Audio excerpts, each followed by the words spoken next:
It wasn't even that good of an eagle, that was the thing. It was massive. It was massive.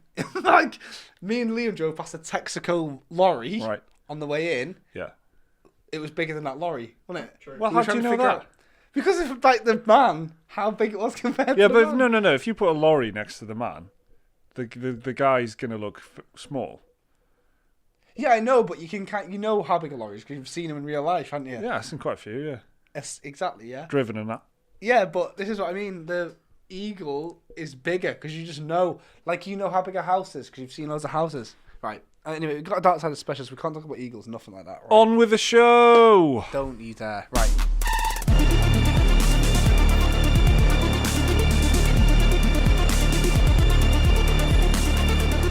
Hello and welcome to another episode of the It's Friday Tomorrow Show. It's me, Jake. This is Mike. It's a Darksiders special this week. Very, very exciting. We've got everything Darksiders covered.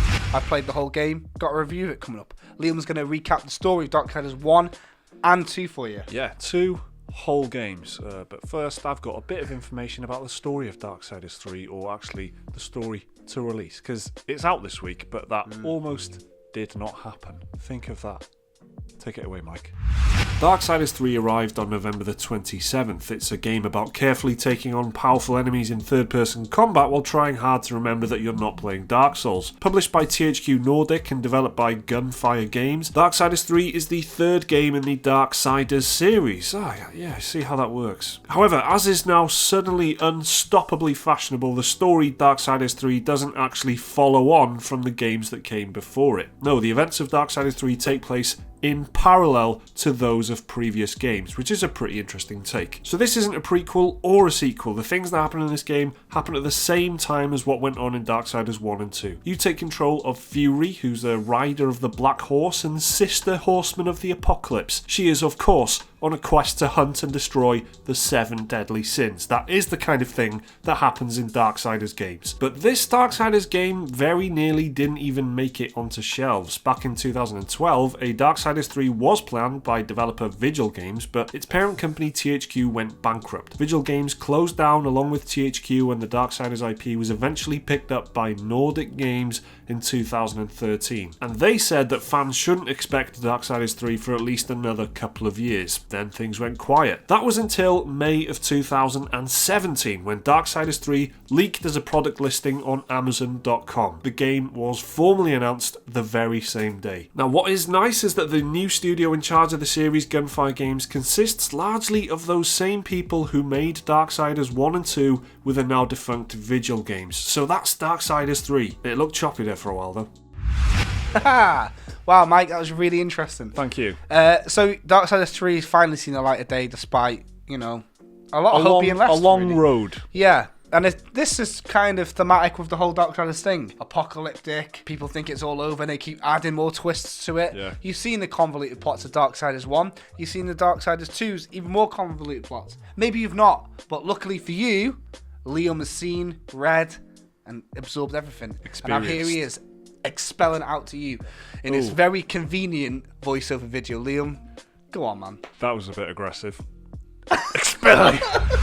Before we begin, this is a warning that this segment will feature heavy spoilers for Darksiders 1 and 2. So if you are playing these games or planning on playing these games, then we strongly suggest you skip this part. Alright, this is your last chance. Okay, here we go with a recap of Darksiders 1 and 2. In the world of Darksiders, Heaven and Hell have been having a go at each other since time began, and so to keep the peace between the two, the Charred Council was formed. To enforce the peace, the Council created the 4 Horsemen of the Apocalypse, a group of warriors consisting of war, death, strife, and fury. But in the middle, Heaven and Hell duking it out, humanity came into existence, and so the Charred Council declared them the Kingdom of Man. Following the creation of humanity, Heaven and Hell formed a truce, and the Council created for 7 seals, which were to be broken when humanity was ready for the final battle between Heaven and Hell. Fast forward to the present day and the apocalypse is happening, and one of the Horsemen War arrives on Earth ready for the final battle between Heaven, Hell and humanity. In the middle of the conflict, War witnesses the Angel General Abaddon being killed by the demon Straga, but turns out the final battle was started prematurely and the final seal hasn't been broken broken, which leads to the Charred Council accusing War of trying to kickstart the apocalypse. War flat out denies this, and the council give him the chance to prove his innocence on the condition he is stripped of his power and is bound to the Watcher, a minion of the council who will kill him if he tries to abandon his mission. War goes back to Earth where a century has passed and learns someone called the Destroyer has completely wiped out the armies of heaven and humanity. War then meets Volgrim, a merchant who tells him the Destroyer is camped out at a place called the Black Tower and advises War to meet up with the former demon lord Samael for help. War meets Samael, who tells him the tower is guarded by 4 demons known as the Chosen, and if War wants to get to the Destroyer then he needs to slay them and bring their hearts to Samael. In the middle of his mission, War meets Ulfane, a blacksmith and member of a group of ancient beings called the Makers. The pair are then attacked by the angel Uriel, who is leading the remaining angels in a resistance against the Destroyer. Inside the tower, War comes across the angel of death Azrael, who reveals that he, Abaddon and Ulfane were the ones to bring about the apocalypse, fearing heaven would be defeated if they waited any longer, but Abaddon's death put a stop to their plans. Freed from his imprisonment, Azrael takes War to the Garden of Eden, where he visits the Tree of Knowledge in order to learn how to defeat the Destroyer. The tree gives War a vision in which he learns Abaddon was sent to hell after dying and offered a chance to serve in heaven or rule in hell. Abaddon chose the latter, which transformed him into the Destroyer. But then, plot twist, turns out the Charred Council were aware of the conspiracy all along, and they let it happen knowing War would track down the conspirators to clear his name. In the final part of the vision, War sees himself being taunted by the Watcher and being quite literally stabbed in the back by an unknown figure. From the vision, Azrael figures out that War was stabbed by something called the Armageddon Blade, and he advises War to seek out the fragments and reforge the blade because it turns out it's a weapon capable of slaying the Destroyer. After collecting all the fragments he needed, War has Ulfane reforge the Armageddon Blade, and he goes to assist Uriel in the battle against the Destroyer. War challenges the Destroyer and emerges victorious. War finally retrieves the unbroken 7th seal, but as the vision predicted, is betrayed by the Watcher, who prevents War from getting his power back, knowing he will go after the Charred Council for their betrayal. However, Uriel takes the Armageddon Blade and stabs War through the back, as the vision predicted, which breaks the 7th seal and restores War to his full power, while also freeing him from the Council's control. The Watcher warns War that heaven, hell and Council will come after him before War kills him once and for all. Uriel is grateful to War for his actions, but warns him she will likely have to fight him again in the future as part of her duties, and that he can't take on the armies of heaven, hell and the Council by himself. As the game ends, War reveals he is not alone as the other 3 horsemen descend from the sky, arriving right on cue. Darksiders 2 takes place parallel to the events of Darksiders 1, but this time follows Death, War's brother and fellow horseman of the apocalypse. At the beginning, it's revealed the 4 horsemen of the apocalypse are actually the last of the Nephilim, angel-demon hybrids who fought basically anyone and everyone. Tired of constantly battering everyone and wanting balance in the universe, Death and his siblings War, Fury and Strife killed the rest of the Nephilim in exchange for immense power from the Charred Council. But Death secretly kept the souls of the fallen Nephilim in an amulet which he kept hidden from the Charred Council. Not having any of it, Death goes on a personal mission to prove War's innocence, and he confronts the Keeper of Secrets, also known as the Crow Father,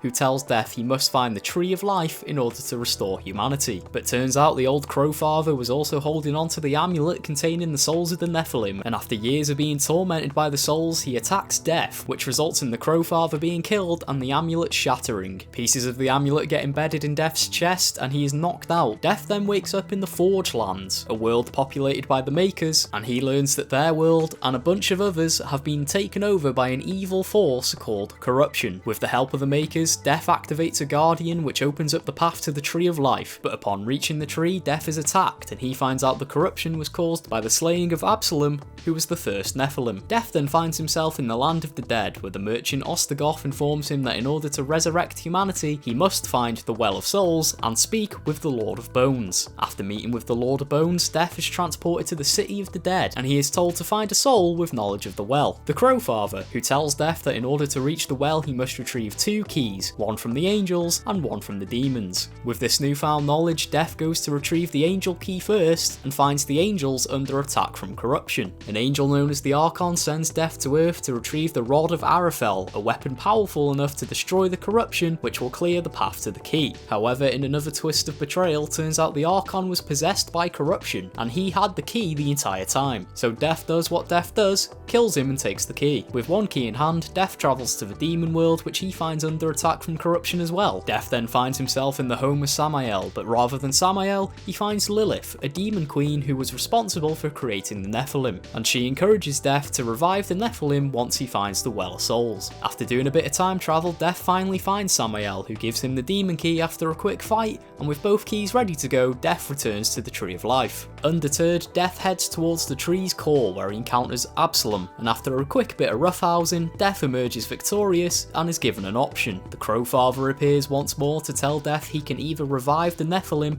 or revive humanity, but choosing one will doom the other, and no matter the choice, a sacrifice is needed. Death decides to save humanity in clear war's name, and using the souls of the Nephilim trapped inside the amulet fragment in his chest for a sacrifice, Death jumps into the well. The final scene of the game then quickly recaps the events of Darksiders 1, with War awaiting the arrival of the other horsemen. So there you go folks, a quick recap of the events leading up to Darksiders 3. I've been Liam, see you next time.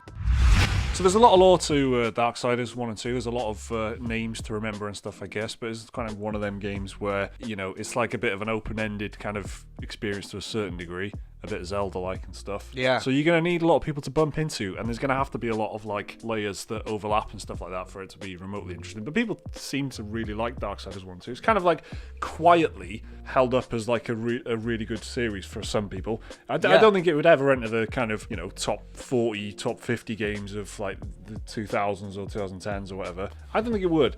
But if it wouldn't spring to mind for people, I don't think so. But when you bring it up and talk about it, people generally are really favourable about Darksiders. Yeah, I forget often how much I loved the first one when I played the first one on the 360. How they constantly drip feed all that stuff, like all the upgrades and all the unlocks and stuff, that is very Zelda-like. Yeah. Which is a huge accomplishment because Zelda's one of the most beloved series ever. Yeah. So I was really lucky to be able to play Darksiders 3 for maybe the past week or whatever. Not been allowed to talk about it till now.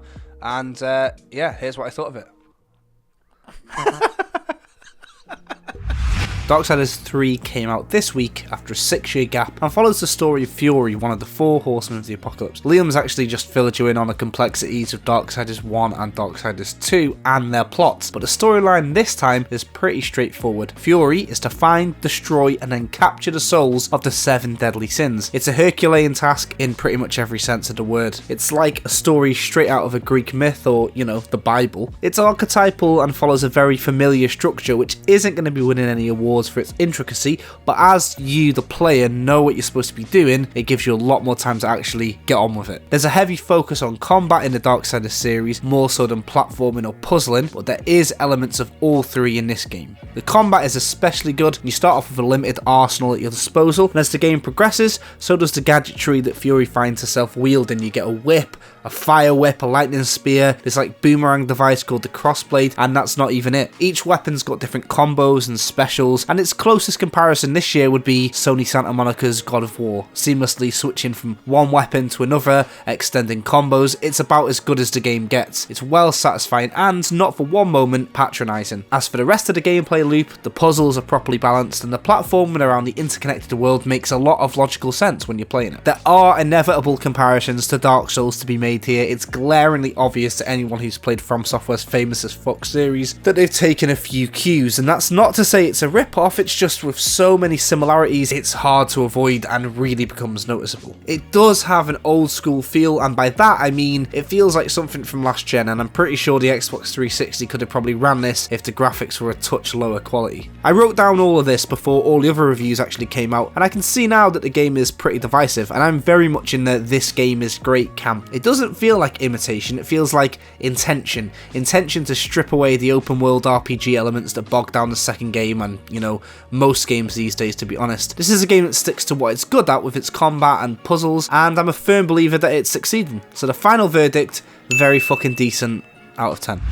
So it sounds like you really kind of enjoyed it. I mean, yeah, good game I did. I didn't really enjoy the second one as much as the first one, and I think that's genuinely the consensus really. Yeah, There's a few people who Darksiders 2 evangelists because they played the second one first and then they went back. But what's so cool about the Darksiders series, I guess, which Liam would have probably said in the voiceover, is that all the stories happen at once. So Darksiders 1, 2 and 3 all take place at exactly the same time. Yeah, that's actually really cool. I really like that. Exactly. So you kind of know what's going to happen and stuff like that. And this is a little bit bit of a prequel, I guess. It certainly starts before Darksiders 1 does. And I liked it a lot. And it's so frustrating having to tiptoe around the inevitable Souls-like comparisons. Yeah. Because people will say, well, it's not like Dark Souls. This one, you collect souls, and when you die, you have to pick up your souls or you will lose them. Also has the word dark in the title. Yeah, So think of that. game about collecting souls, and it's very dark. And also Siders starts with S, ends with S. Very much like the word souls. Yeah, the abbreviation for it would be DS3 as well. Done that, seen that before, haven't we? Anyway, We've also already had... I don't even need to scrape the bottom of the barrel because the intertwined levels, the enemies respawning, the bonfire thing being Vulgrim. There's so much inspiration here that's obviously been taken from Dark Souls. And yet, that you can't say that it's not. It doesn't seem clonish though. It just seems like... no, absolutely. It's inspired, but not like a tribute band. It's not Lords of the Fallen. This is a very, very Darksiders still. And, you know, all the story and all the places you go is very reminiscent of what you've seen in the previous Darksiders games. I'm very warm on it. You know, if you're going to steal stuff from any game... Zelda and Dark Souls. How many times have people taken stuff from Dark Souls? And Dark Souls has had an influence on AAA gaming like no other game in the last kind of 10 years. So it's not really a surprise to see a third-person kind of action game. Exactly. Go down that road. It makes a lot of sense in this setting, though. And the combat is furious. I really, really like it. It's like God of War combat. You got to do loads of stuff. What? You say the combat is furious? Yeah, because it just never stops. Right. What's the name of the main character in Darksiders 3? He wasn't on purpose. What's the name of the main character in Darksiders 3? Fury. Right. Bye! It wasn't on purpose, you know. That was just real